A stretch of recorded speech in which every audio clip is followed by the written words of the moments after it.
இன்னைக்கு நம்ம பயோடேட்டால யாரை பத்தி தெரிஞ்சுக்க போறோம் அப்படின்னா, தமிழ் சினிமால பல வசனகர்த்தாக்கள் இருந்தாலும், இவருக்குன்னு தமிழ் சினிமால முக்கிய ஒரு பங்கு இருக்கு அப்படின்னே சொல்லலாம். எஸ்.எம். சுப்பிரமணியம் என்கின்ற கொத்தமங்கலம் சுப்பு அவர்கள பத்தி தான் இன்னைக்கு நம்ம பயோடேட்டால தெரிஞ்சுக்க போறோம். கொத்தமங்கலம் சுப்பு 1910ல வந்து தஞ்சாவூர் மாவட்டத்துல பட்டுக்கோட்டையில, அதிலும் இன்னும் குறிப்பா சொல்லணும் அப்படின்னா, கண்ணாரி ஏந்தல் அப்படின்ற இடத்துல பிறக்கிறாரு. ஸோ இதுக்கப்புறமே அவர் வந்து 8வது வரைக்கும் தான் வந்து படிக்கிறாரு. அதுக்கப்புறமே அவரை மரக்கடையில சேர்த்து விட்டுறாங்க. மரக்கடையில சேர்ந்த சுப்பு அவர்களுக்கு வந்துட்டு அங்க ஒர்க் பண்றதுல வந்து இன்ட்ரெஸ்டடே இல்ல. அவருக்கு எண்ணம் முழுக்க என்னவா இருக்கு அப்படின்னா, நாடகம் நடிக்கணும், அதுக்கப்புறமே வந்துட்டு சினிமால நடிக்கணும் அப்படின்ற எண்ணம் மட்டுமே தான் வந்து அவரோட மைண்ட்ல இருக்கு. ஸோ இதுக்கப்புறமே என்ன பண்றாரு அப்படின்னா, காரைக்குடியில இருக்கக்கூடிய பள்ளத்தூர் அப்படின்ற ஒரு கிராமத்துல ஒரு நாடக குழு இருக்காங்க. அந்த நாடக குழுல போய் வந்து சேர்றாரு சுப்பு அவர்கள். சேர்ந்ததுக்கு அப்புறமே என்ன பண்றாரு அப்படின்னா, நாடகம் மட்டும் இல்லாம நடிப்புலயுமே வந்துட்டு கற்று தேர்றாரு. ஸோ நடிப்புல ஒரு நல்ல ஒரு நடிகனா முன்னேறி வராரு.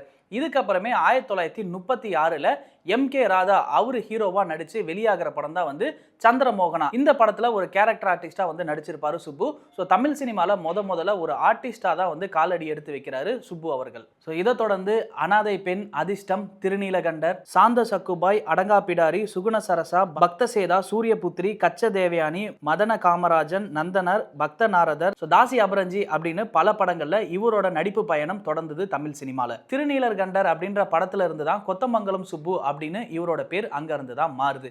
இதுக்கப்புறமே கொத்தமங்கலம் சுப்பு என்ன பண்றாரு அப்படின்னா, எஸ்.எஸ். வாசன் கிட்ட போயிட்டு வந்து சேர்றாரு. ஜெமினி நிறுவனத்துல எஸ்.எஸ். வாசனுக்கு அடுத்தபடியா இருக்காரு கொத்தமங்கலம் சுப்பு. எஸ்.எஸ். வாசன் அவர்கள் எடுக்கக்கூடிய எல்லா படங்களுமே வெற்றிக்கு கொத்தமங்கலம் சுப்புவோட பங்களிப்பும் மிகப்பெரிய ஒரு உறுதுணையாகவும் இருக்கு. இதன் காரணமாக வந்துட்டு ஜெமினி நிறுவனம் என்ன பண்றாங்க அப்படின்னா, கொத்தமங்கலம் சுப்புவுக்கு ஒரு படம் இயக்கக்கூடிய வாய்ப்பை கொடுக்குறாங்க. 1945ல கண்ணம்மா என் காதலி அப்படின்ற படத்து மூலியமா தமிழ் சினிமால இயக்குனரா அறிமுகமாகிறாரு கொத்தமங்கலம் சுப்பு. இதை தொடர்ந்து கொத்தமங்கலம் சுப்பு 4 படங்கள் வந்து இயக்குறாரு. 7 படங்களுக்கு மேல வசனங்கள் எழுதுறாரு. 10 படங்களுக்கு மேல திரைக்கதை எழுதுறாரு. அதை தொடர்ந்து 20 பாடல்களுமே வந்து எழுதியிருக்காங்க. இதுக்கப்புறமே எஸ்.எஸ். வாசனோட மிகப்பெரிய பிரம்மாண்ட கனவு படம் அப்படின்னா வந்துட்டு சந்திரலேகா. ஸோ இந்த படம் இப்போ வரைக்குமே தமிழ் சினிமால மிகப்பெரிய ஒரு இடத்தை பிடிச்சிருக்கு. சந்திரலேகா அப்படின்னு சொல்லும்போது இந்த படத்தை அந்த காலகட்டத்தில் எப்படி இவ்வளோ பிரம்மாண்டமா எடுத்தாங்க அப்படின்ற கேள்வியை முன்னெடுத்து வைக்கும். ஸோ அப்படிப்பட்ட படத்துக்கு வந்துட்டு 3 பேர் வந்து ஸ்கிரீன் ரைட்டிங் பண்ணியிருக்காங்க. அதுல ஒருத்தர் கொத்தமங்கலம் சுப்பு அவர்கள். ஸோ அதே மாதிரி தான் எஸ்.எஸ். வாசன் அவர்களோட தயாரிப்புல ஜெமினில மிகப்பெரிய பிரம்மாண்டமா உருவான படம் தான் அபூர்வ சகோதரர்கள். அந்த படத்துக்குமே வந்துட்டு கொத்தமங்கலம் சுப்பு அவர்கள் ஸ்கிரீன் ரைட்டிங் பண்ணியிருக்காங்க. ஸோ இதுக்கப்புறமே கொத்தமங்கலம் சுப்பு அவங்களோட வாழ்க்கையில மிகப்பெரிய ஒரு திருப்பு முனையா அமையிற படம் ஔவையார். இந்த படத்தோட வாய்ப்பு எப்படி கிடைக்குது அப்படின்றத பார்ப்போம். எஸ்.எஸ். வாசன் அவர்கள் என்ன பண்றாங்க அப்படின்னா, இந்த படத்தை கொத்தமங்கலம் சுப்பு அவர்கள் இயக்கறதுக்கான வாய்ப்பை கொடுக்குறாரு. ஸோ இதில் கொத்தமங்கலம் சுப்பு அவர்கள் என்ன பண்ணுறாங்க அப்படின்னா, திரைக்கதை அதுக்கப்புறம் பாடல்கள் இதையுமே வந்துட்டு கொத்தமங்கலம் சுப்பு அவர்கள் இந்த படத்துக்காக ஒர்க் பண்ணுறாங்க. படமும் ரிலீஸ் ஆகுது. படம் மிகப்பெரிய ஒரு காவியமாக மாறுது. இப்போ வரைக்குமே கொத்தமங்கலம் சுப்பு அவர்களை நம்ம நினைவு கூறுறதுக்கு இந்த படம் மிக முக்கிய காரணம் அப்படின்னே சொல்லலாம். ஒரு கட்டத்தில் எஸ்.எஸ். வாசன் அவர்களிடமிருந்து வெளியே வராரு கொத்தமங்கலம் சுப்பு. வெளியே மட்டும்தான் வராரு. ஆனால் எஸ்.எஸ். வாசன் அவர்கள் நடத்திட்டு இருந்த ஆனந்த விகடனில் கலைமணி அப்படின்ற பெயரில் இவர் கதைகள் எழுத ஆரம்பிக்கிறாரு. பல கதைகள் இவர் எழுதிக்கிட்டு இருக்கும்போது தான் தில்லானா மோகனாம்பாள் அப்படின்ற கதையுமே வந்து எழுதுறாரு. ஸோ பின் நாட்களில் வந்துட்டு இதை படித்த 1968ல் டைரக்டர் கே.பி. நாகராஜன் என்ன பண்ணுறாரு அப்படின்னா, இந்த கதையை படமாக எடுக்கிறாரு. சிவாஜி கணேசன் அவர்களை வச்சு, பத்மினி அவர்களை வச்சு படம் ரிலீஸ் ஆகுது.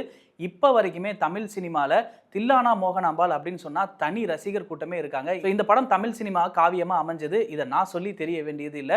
ஸோ இந்த படம் ரிலீஸ் ஆனதுக்கு அப்புறமே கொத்தமங்கலம் சுப்பு அவர்களோட திரைப்பயணம் சினிமா உச்சிக்கே அவரை கொண்டு போயிருச்சு அப்படின்னு சொல்லலாம். அதை தொடர்ந்து ஆனந்த விகடனில் நிறைய கதைகள் இவர் வந்து எழுதினாரு.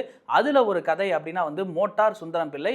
இந்த படமும் பின் நாட்களில் வந்துட்டு இதே பேரில் மோட்டார் சுந்தரம் பிள்ளை அப்படின்ற பேரில் சிவாஜி அவர்கள் ஹீரோவாக நடிச்சு இந்த படமும் ரிலீஸ் ஆச்சு. இந்த படமும் சூப்பர் டூப்பராக ஹிட் ஆச்சு. இதுல முக்கியமான ஒரு குறிப்பு என்ன அப்படின்னா, இந்த படத்துல சிவாஜிக்கு மகளா ஜெயலலிதா நடிச்சிருப்பாங்க.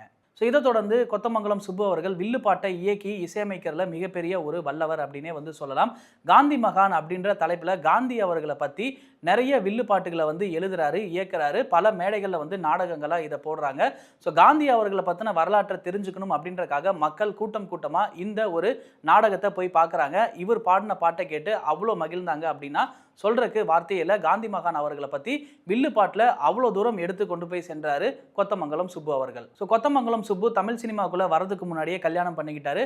அதை தொடர்ந்து பின் நாட்கள்ல வந்துட்டு தன்னுடைய முதல் படமான கண்ணம்மா என் காதலி அப்படின்ற படத்துல நடிச்ச கதாநாயகி சுந்தரி பாய் அவங்களை வந்துட்டு ரெண்டாவதா திருமணம் செஞ்சுக்கிறாரு. ஸோ இதுக்கப்புறமே எஸ் வாசன் அவர்கள் 1960 ஜெமினில இருந்து இதுக்கப்புறம் படம் நாங்க தயாரிக்க போறதில்ல அப்படின்னு ஒரு அனௌன்ஸ்மெண்ட் கொடுக்குறாரு.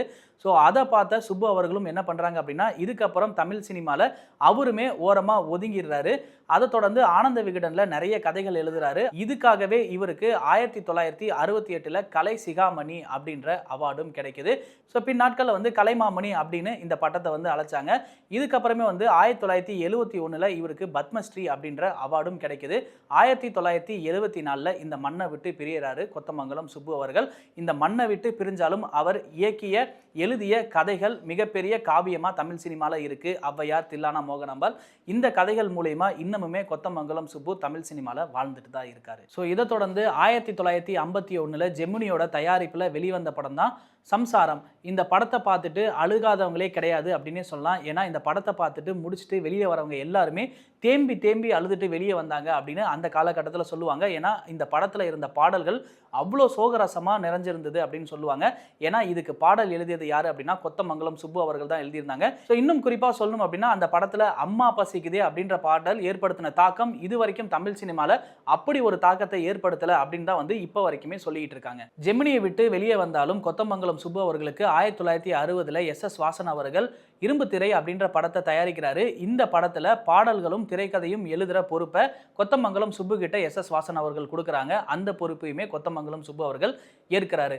இதை தொடர்ந்து வந்துட்டு களத்தூர் கண்ணம்மா அப்படின்ற நாடகம், ஸோ களத்தூர் கண்ணம்மா படமாக பின்னாட்களில் வந்து ரிலீஸ் ஆச்சு. அந்த நாடகத்தை வந்து சிறுவர்கள் வச்சு போட்டுக்கிட்டு இருந்தாங்க. அந்த நாடகத்துக்குமே வந்துட்டு பாடல்கள் எழுதுகிற பொறுப்பு யாருக்கிட்ட இருந்தது அப்படின்னா கொத்தமங்கலம் சுப்பு அவர்கள்கிட்ட தான் வந்து இருந்தது. அந்த நாடகத்தில் கமலஹாசன் அவர்களோட நடிப்பு மிகப்பெரிய ஒரு பாராட்டுக்குரிய விஷயமா இருந்தது. ஸோ எல்லா தரப்புக்கிட்டுமே இருந்து அந்த நாடகத்துக்கு மிகப்பெரிய பாராட்டுகளுமே வந்துச்சு. 1958 ஜெமினி தயாரிப்பில் உருவான படம் தான் வஞ்சிக்கோட்டை வாலிபன். இந்த படத்தில் பத்மினி, வைஜெயந்தி மாலா இவங்க ரெண்டு பேருமே ஆடக்கூடிய பாடல் ஸோ இப்போ வரைக்குமே தமிழ் சினிமா ரசிகர்களால் கொண்டாடப்பட்டுட்டு வருது. ஸோ இந்த மாதிரியான ஒரு சாங் இப்போ வரைக்கும் அமையலை இந்திய சினிமாவிலே அப்படின்னு வந்து சொல்லலாம். ஏன்னா அதோட கோரியோகிராஃபி அவ்வளோ சூப்பராக வந்து இருக்கும். அதில் PS வீரப்பா ஒரு டைலாக் வந்து பேசுவார், சபாஸ் சரியான போட்டி அப்படின்னு சொல்லிட்டு. ஸோ இப்போ வரைக்குமே அந்த ஒரு டைலாக் தமிழ் சினிமா ரசிகர் மத்தியில் நீங்காத இடம் பிடிச்சிருக்கு. அந்த டைலாகையுமே எழுதினது யாரு அப்படின்னா கொத்தமங்கலம் சுப்பு அவர்கள் தான். சாதாரண மரக்கடையில் வேலை செஞ்சுட்டு இருந்த ஒரு பையன் தன்னோட கனவுக்காக தமிழ் சினிமாக்குள்ளே வரான். ஸோ வந்ததுக்கு அப்புறமா வந்துட்டு இயக்கம், பாடல்கள், திரைக்கதை, வசனம் மூலியமாக தமிழ் சினிமாவில் நீங்காத இடம் பிடிச்ச கொத்தமங்கலம் சுப்பு அவர்களை நம்மளோட பயோடேட்டா மூலயமா நிறைவு கூறுறதுல டூரிங் சினிமாஸ் பெருமை கொள்ளுது.